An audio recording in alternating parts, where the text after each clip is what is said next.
Welcome to everybody to our webinar today, where here at Quantum, we're really excited to launch the latest portable electronic magnifier from Optelec. So that's the Compact 8. And today there'll be myself, Rebecca Clark, and my colleague in Queensland, so who looks after Southern Queensland, Michael Palmer, who is also, we're going to be having a discussion about the device. So first of all, I'd like to acknowledge the traditional owners of the land on which I'm presenting from today. So that's the Darug people here in New South Wales for me, and pay my respects to any elders past or present and any Aboriginal people that may be on the call with us today. So just a bit of our webinar housekeeping for anybody that might not have attended one of our sessions before. So your microphone will be muted during the webinar, but there will be a chance to ask questions at the end. And we would prefer that if we do that via text, chat or Q&A, but you can raise your hand if you need. So if you do have any questions, please put them either in the Q&A area that you can tab to or in the chat. For the chat, you can reach that using Alt and H if you're on a Windows device, or Command K, or by clicking on the little speech bubble icon. If you do have any technical difficulties, please also use the chat and we'll try and keep an eye on that. We are recording the webinar and we'll make that available to you afterwards. So anyone that's registered will get that. And I have enabled live captions, so you should be able to use those if you need.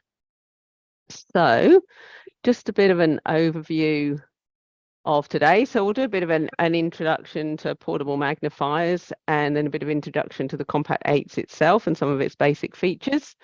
And then Mike and I will discuss some of the really innovative features that are in this new device. Some sort of sets it a bit apart from some of the other electronic magnifiers you might have come across. We'll then have time for question and answer, and then we'll provide our contact information. So first of all, I'll actually go over some of the specifications of the Compact 8. So it's one of the, we'll see it in a moment, but it's a, so I'll show you here. So the 8 refers to the 8-inch screen measured diagonally and at a close range. So if you're using it to read documents or newspaper or something like that, it will, the magnification range is from 1.8 to 30 times. And it's also got a distance camera, which will do 1 to 18 times. It's, as with many other magnifiers, it's got different color contrasts. In fact, there's 19 different ones, and they've even got something called enhanced color in it to really pop color images and color text. And you can have a selection of 4 at any one time. It's got, as I said, it's got an 8-inch screen in the 2 cameras. It's 205 millimeters wide by 139 by 25 thick, and it weighs 776 grams, so it's less than a kilo. And you can get up to about 3.3 hours use out of it before having to recharge. And I think it takes about 4 hours to fully recharge. That can vary depending on some of the features that you're using, but that's the sort of maximum use. So what are some of the different features that this one's got? The touch screen, it's mostly touch screen apart from the power button. So you can use gestures like you might be able to, you're used to with your iPad or iPhone.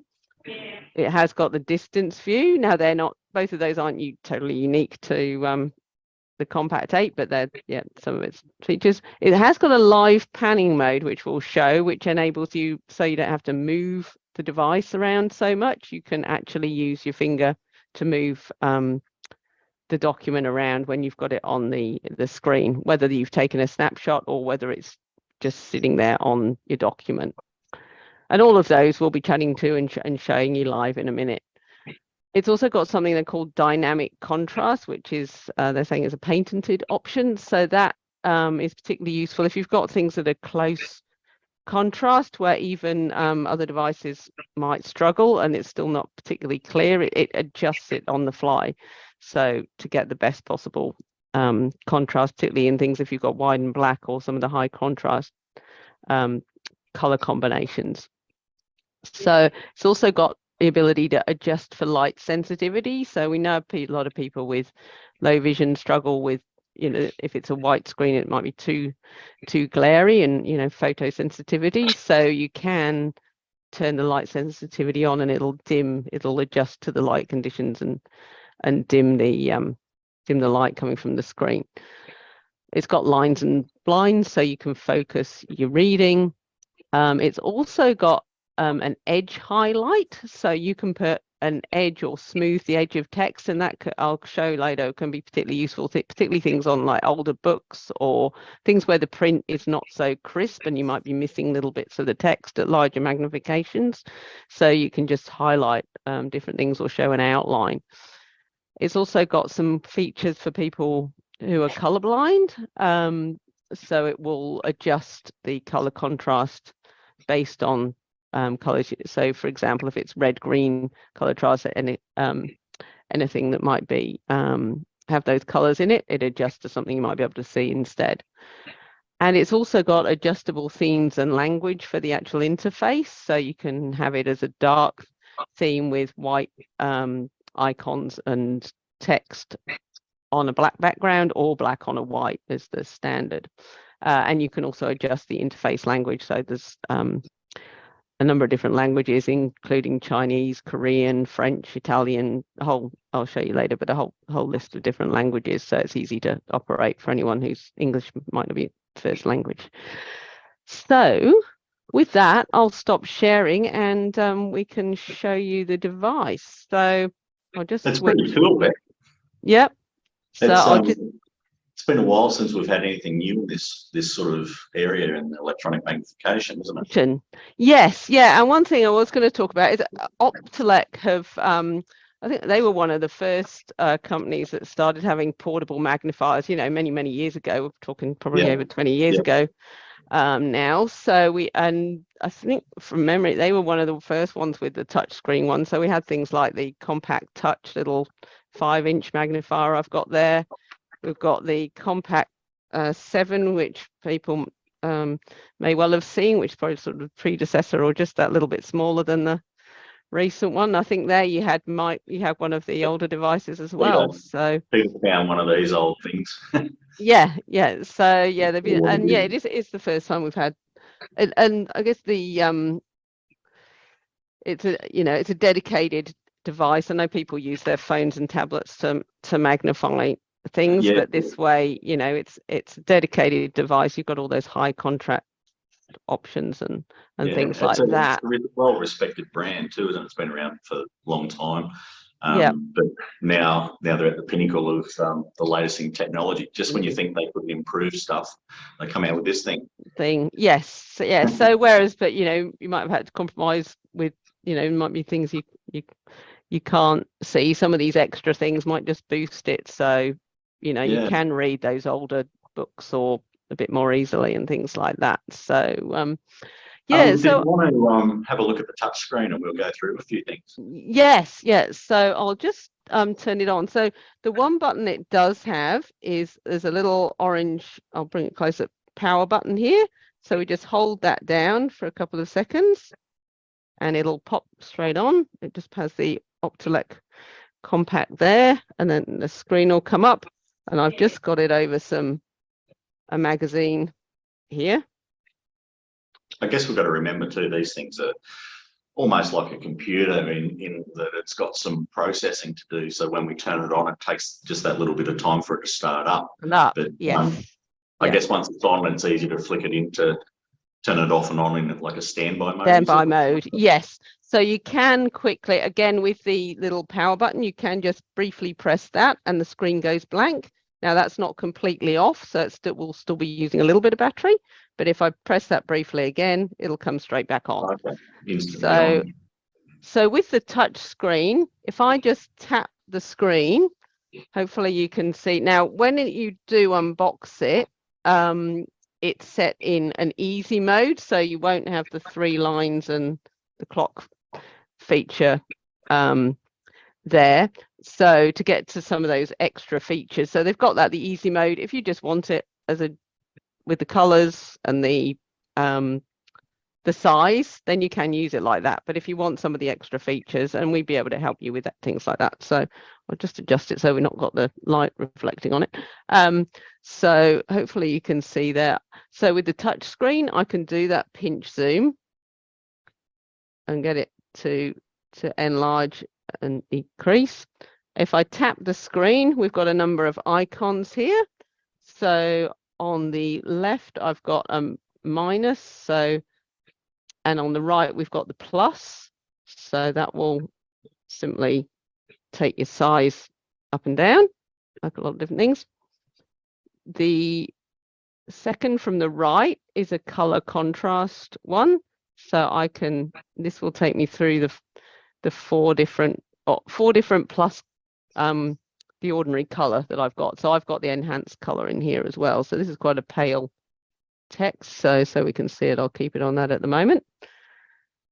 The second from the left is a snapshot button. So that way it will take a photo. What do you do with the photos? Why would I need to take a photo? Well, that you could, that might be particularly useful in distance mode, or if you've got something you want to save and look at later. Yep. I can then save that. So if I go in, saves it onto the machine. Then. Saves onto the machine. You can transfer it to a computer with the USB. You'd have to have a USB-C to USB-A cable. Yep. But that is possible. So you could even use it to take a photo if you wanted, and almost use like a camera. At the distance view, even if you've got it magnified, it will take it does take the whole image, and then you can zoom in and zoom out and move around a bit more easily. So that in this mode, I can move my finger left and right, up and down, and it's got the text there. It's not moving the camera, is it? No, it's not. So it'll get whatever the camera can see when it's magnified. You can then, so if you needed a bigger magnification, you can then slowly scroll through, rather than having to at some point you will have to move it around. So that means you can save things and come back to it in a classroom or something. You might want to do that at a distance, and I'll show that in a minute.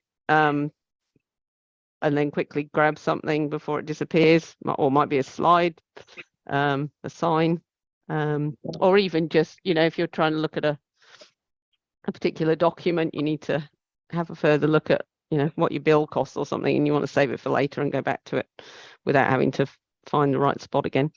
I don't know. So I'm sure you've come across. Yeah, so that was the panning in the snapshot, but the live panning is the same thing. So this I haven't taken a photo of. So if I move it to a different spot, say, then I can, if I've got it a little bit bigger, again, if I get rid of the icons, we can. Yeah. So that saves you, because I know a lot of people can with these smaller devices can struggle with moving it across, particularly if you've got a thick book as well. Trying to move it around can be a little bit trickier. Yeah. So that's really that's some of the basic you mentioned before, just when we started it up, you said something about advanced and easy mode. What's the difference? Okay, so the difference is, so if I tap and hold the color button, it will give me the easy mode. If I tap easy, it's not got the menu, or there is a clock as well. So it will just have the colors and the size. So you can't get into the menus to do any more of the advanced features, but that can be helpful if you just want a simple magnifier and it's set. Or even once you've set it up as you want, you can just then use it in that basic mode. of stopping mum from accidentally pushing things and changing settings on you. Yeah, so if you're worried about changing things and anything like that, you can do that. Yeah. So I'll put it back in advanced mode because so I'm just holding that button there, and then I tap advanced, and then we've got the 3 little stripes in the top left, and there's actually a clock, so you can use it as a large print clock as well, nice. if you want, and the calendar. Unfortunately, it is American date format. I haven't, but yeah, might need to So talk to them some of about the that. other features on it, you mentioned about the lines that it can do, the line masking and stuff. Yes, yeah. What So that for? with that, if I tap the menu button, it's this one here to turn it on, but I've also got different options in the settings for, oh, sorry. Yeah. Oh, now I've turned it into pressing too many buttons. Okay. So in here, I'm sure. Yeah, so the lines and blinds. Oh, sorry, yes, we can change the different options in here. So you can either have it as a horizontal line, or if you want to distinguish between columns, we can have it as a column line, or you can mask. So okay. So why do I want a line on? Why you might want that is particularly if you're trying to read a statement or something with and you've got it at bigger magnification, then I might just then that will put a line underneath, and you can track which line you're on. So then if you come back, you can move it down. Like a virtual mirror. Yeah, it's like a virtual ruler sort of.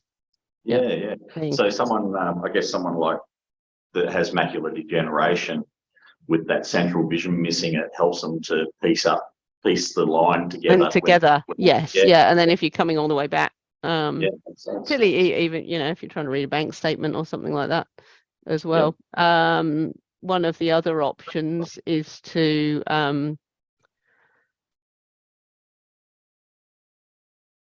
it masked. So if you want to like focus on a particular line, or if you have any difficulty sort of concentrating on the one line, and then I think we can make that. Well, yeah, we can just with my finger I can make that the size of the line, and then you've not got anything else in the way. A lot of the confusion. Yeah. So you don't lose things. So that can be helpful. Nice. So I'll take that off for the moment. So in the color effects, you had an edge effect that you're talking about? Yes. So I might show that on I've just got an older book here, so got Pickwick Papers, I think. So what that can do is actually smooth out the edge. So I'll just get back here, and so if I've got it in two-tone mode, I can pick the edge, and it gives me the option I can smooth the edges. So if I don't if I disable that, when we look at the print, you might be able to see some of the letters, particularly at larger magnification, are a little bit fuzzy, or there might be things missing. So maybe things like a newspaper, an old newspaper, or something and things like that. It can look a bit. And what it does is, if I then turn it on,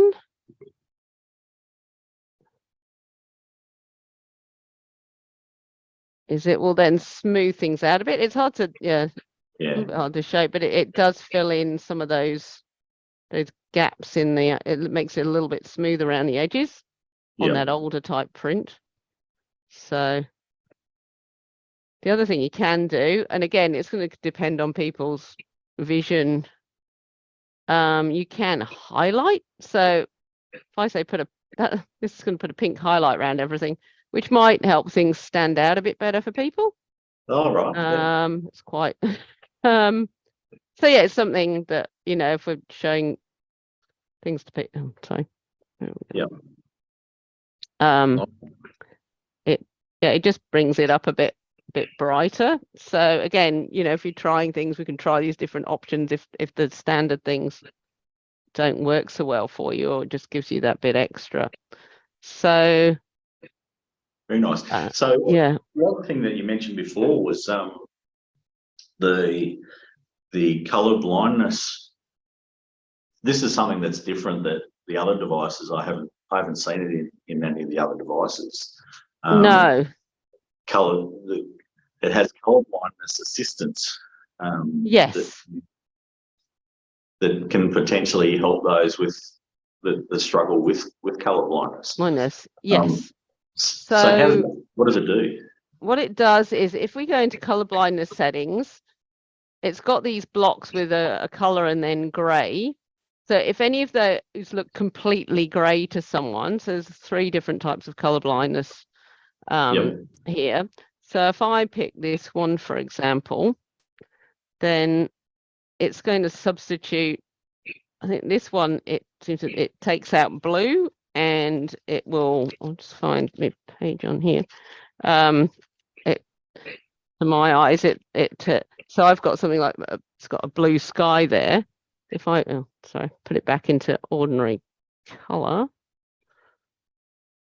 There we go. So that's actually bringing that up as a purple color. So it's taking the blue out that someone might not be able to see. So I don't know if that's coming through well there. So it's turning, it's filtering the colors so that something that people might not be able to see is. So I think that's one of the challenges with some of the people that have color blindness or deficiency, that they sometimes struggle with, like a photograph of a tree with leaves, and there's different textures of colors, and they don't see all the different colors of green, variations of green, so it can help with that. It's a bit unique for this, isn't it? It's different. Yes, it is. It's really different. And another thing that this does well, I was talking about the dynamic contrast. So what that will do, and here I've got some green on green text, and what that will do is, really, if I go into one of the high contrast options here, so that's actually coming out really quite, it says traveling in Tasmania.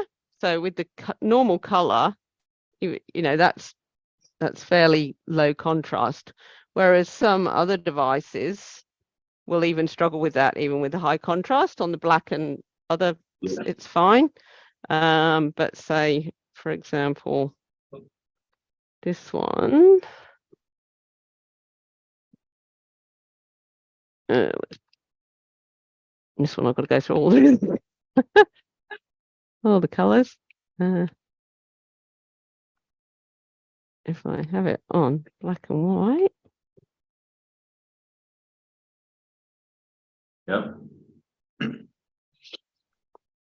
Okay, so there, it's really not. It cuts in and out a bit. Not very. It's fading depending on where you are, so it's not quite as clear. That's quite common, I think, with most electronic magnification. The device decides that it's got light and dark bits, and it decides to make those black and white. Right. Yeah. And when there's similar colours, it struggles with it. But this seems to work it out. Now, yes, yeah. So it's sort of picking that up on the fly. So that's a bit unique. Yeah. Also, I was reading the manual on it. They were talking about how it's got a light sensitivity switch as well. Yes. So again, that's an on or off. So they've got the image of an eye. That's really all the different settings. So if I turn that on, I don't know if it's coming across well on the camera, but it's just dimming the screen ever so slightly, but you're still getting your high contrast and things. It's just dimming it down a bit without affecting the brightness of the actual contrast on the image so much. It's just taking out that glare factor. From what I read about it, the basics of it is that certain wavelengths of visible light can cause light sensitivity and fatigue. And what Yes. Yeah. breaks out. So we know it's very common in whereas people might need the contrast. If it's too bright, it can be an issue. So yeah, it's finding that sweet spot. So that can help, particularly if you're trying to read a reasonable amount. You don't want it, affecting you too badly. That's quite clever. Yeah. All right. How does it? You've got a compact 10 there as well? Oh, I don't at the moment. Did you have that there? And we can do, show that. One thing I Yeah. might just quickly show the distance view on this. So to actually use it at a distance, you can close the stand. So if I put it into real color, it's a bit easier to see. So while it's not I'll have to, adjust the camera. So I've got, I can actually look around the room, and it's not going to be terribly easy, but I've got this picture on the wall that I can zoom in on if I can get so that's reasonably far away. And if I can take a snapshot. Okay. And then I can have it closer to me and zoom in. So That's and then if seeing the clock on one side of the room. Yes, yeah. And I did one earlier where if I adjust if I open a photo, I took one. We've got a map of Australia on the wall. So I don't know how well but I can then zoom in as well and get the text. But like we say, it's not it's not a pair of binoculars, but it might help you in the cafe or something, read a board or something like that. Maybe even different signs around the place, so check you're at the right spot and things like that. So that's handy as well, and it's light enough that you can do that. So and it's got its own bag and everything too, doesn't it? Yes.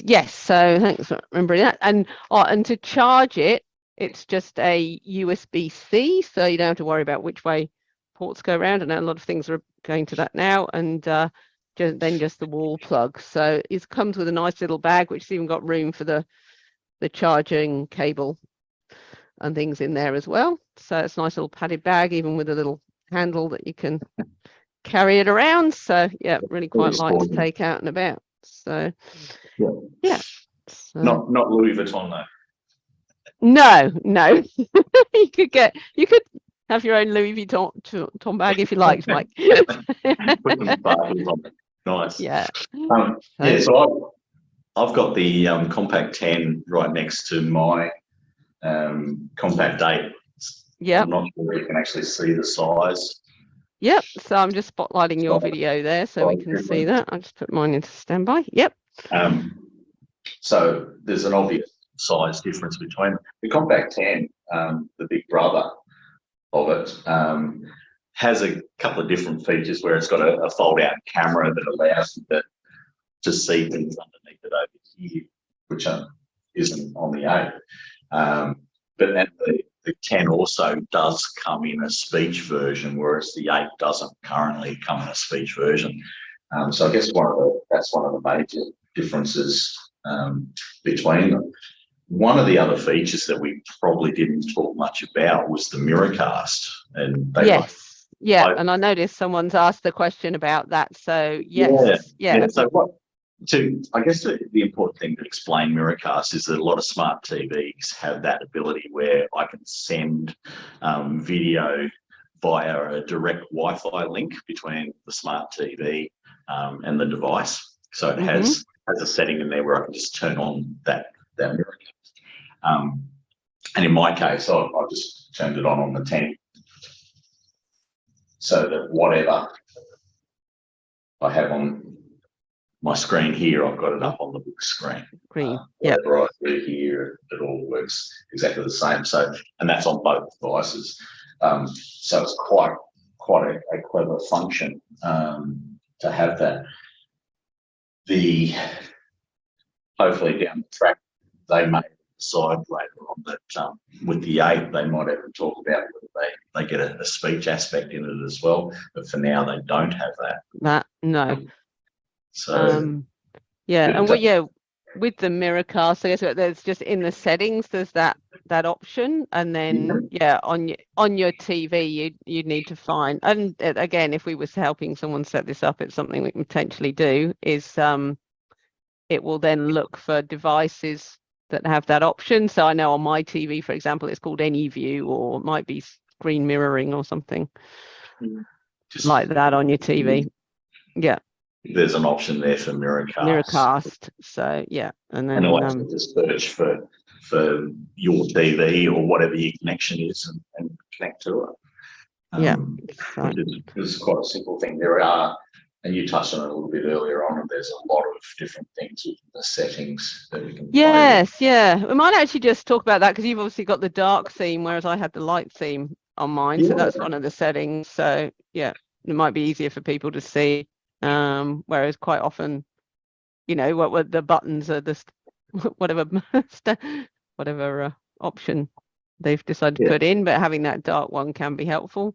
And also the languages in there, like you did see me put it into Spanish before.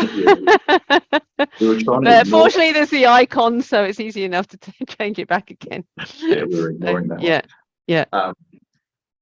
Stand by so you can change how long before the screen automatically turns itself off, which is a nice feature there. You can see some of the settings: 1 minute, 5 minutes, 30 minutes.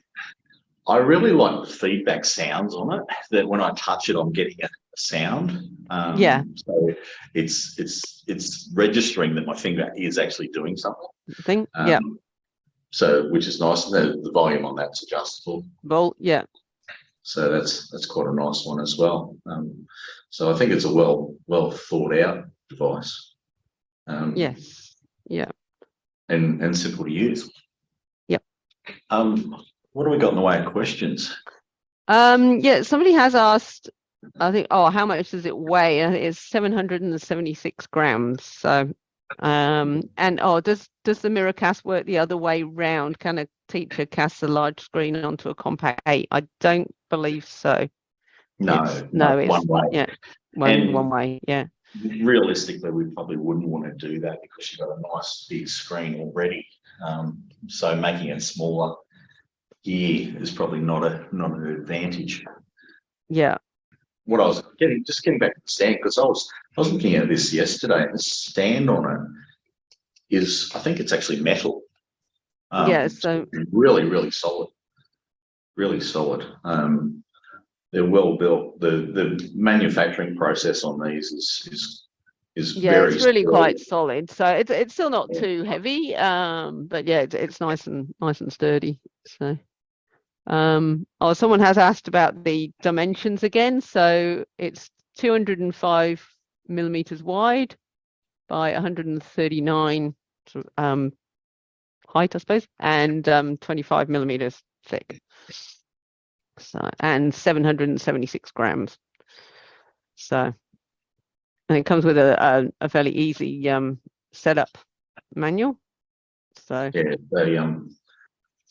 it's quite good. And I notice a lot of manufacturers are starting to do this now, where they have a lot more pictures, so it's less to read, because pictures translate to any language as well. So it's really easy, and the manual comes in several different languages. So someone's asked about the distance viewing on the 10. That you have to close the stand to do distance on the 10. So it's a little bit heavier, but you might notice you see on the big screen what's happening. I can probably do. So it's the same on the 8. You can There you go, out the window. That's a bit creepy. I'll just put it down there. And with it sitting up on the stand like that, I know, that sort of size, it does make it more comfortable. So you've not got to hold it up and like Yeah. like little magnifiers and things like that. So yeah, you just got to sit and you're not going to be hunched over it. So which is good. I'll just see. I think we did have a couple of other questions. Let's have a look. Okay, yeah. What advantages does it have over an iPad of similar size? Oh, yeah. So this is something that a lot of people don't realise, I guess, with iPads, is that cameras are designed primarily for distance, and they kind of do up close. But newer mobile phones, my mobile phone now, and a lot of people have noticed that there's 15 different cameras on them because they have a dedicated camera that's designed for up close. And that's an important point, that these have two cameras. One's dedicated for near and the other one is dedicated for distance. The big advantage, I guess, that a dedicated device like this has is that it's easier to use because it's less clunky from the perspective of trying to find an app when I can't see the apps and things like that in the first place. Yep. So a dedicated device, it's chalk and cheese. Whereas I guess the iPads have their part, but they're more of a general thing, the general quick thing. I'm yet to find anyone that really finds them on an ongoing basis daily, but they're really doing the job that these sorts of things do.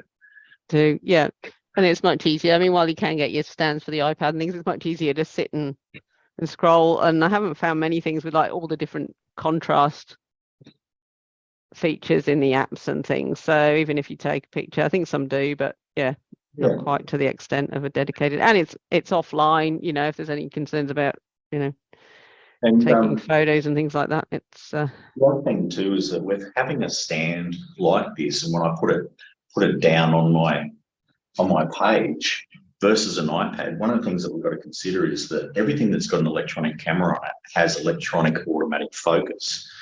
And if I'm doing lots of movement, the automatic focus of that camera is chasing its tail all the time. It's always sort of half a second behind where I stop. And so iPads really need you to keep nice and still. And then we start talking about clunky setups where we've got to have a separate holder to raise it up, and it becomes a bit tricky. Yeah. So you ask it. Yeah, we'd have to ask Optelec. We've had a question about if there's going to be a sound option in a future model. Yeah, that would be a question for Optelec, possibly. When you say sound model, does that mean like a speech, with text to speech? Do you think? Or I gather that's what you mean. Yeah. Yes, that is what you mean. Yeah. Okay. So yeah, possibly down the track. To be honest, they're developing those things all the time. And Optelec are at the pinnacle of research and seeing what they can do. But I guess it makes sense, doesn't it, when you've got a 10 in the new 8? This is the first version, and then it comes out like the 10 does. The 10 comes in a version that doesn't have speech as well. Yes, so we've got the two different options. Yeah. And the 6 that they had some time ago, I think also was the same. They had a non-speech and a speech. So we'll have to see. We don't know anything for definite, but have to see if that's an option. So I know with the 10s are little bit different in that it's got the swing out camera for doing a whole page of text and things like that for the speech. So the swing out camera effectively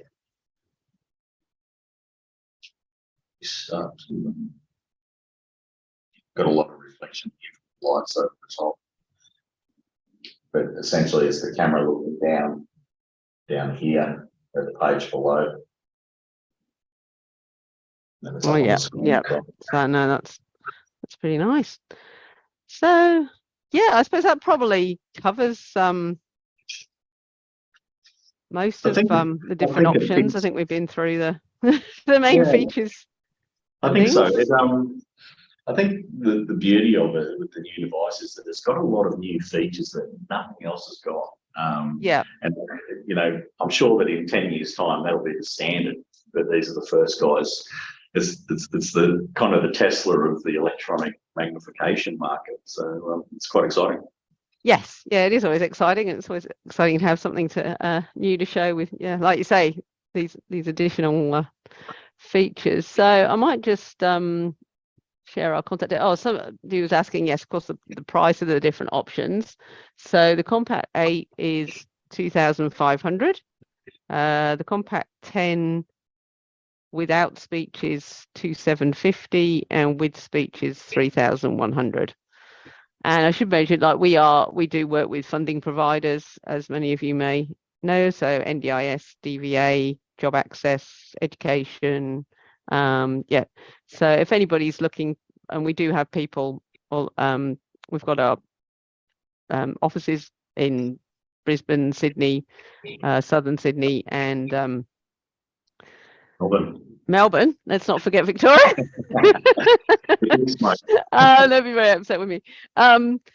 But we do cover all the different states, whether that's if we visit or through resellers, and obviously Mike's in southern Queensland, northern New South Wales. So and we've got Nick in northern and western Queensland and some of Brisbane. So yes, if anybody does want to try try the device, please do get in contact with us. Our website is quantumrlv.com.au, 1300 883 853 to speak to our customer service staff, and they'll point you in the direction of the right consultant who looks after your area, or info@quantumrlv.com.au. Thank you, Mike, and thanks everybody for attending.